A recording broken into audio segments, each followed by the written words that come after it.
Morning sir. नमस्कार. माझे नाव अमृता उपट पाटील. Good morning. नमस्कार. माझे नाव अश्विनी तुकाराम थोरात. आमच्या प्रकल्पाचा विषय आहे कचरा व्यवस्थापन.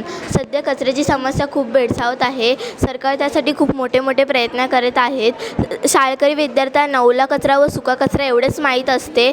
लोकसंख्या वाढीमुळे सर्व क्षेत्रात कचऱ्याची खूप मोठी निर्मिती होते. आम्ही बायोमेडिकल वेस्ट मॅनेजमेंट यावर आधारित प्रकल्पाच्या माध्यमातून सर्व शाळकरी विद्यार्थ्यांना रंगाची ओळख करून देणार आहोत.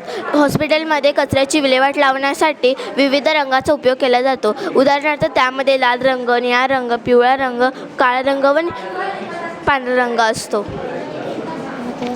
लाल रंगामध्ये IV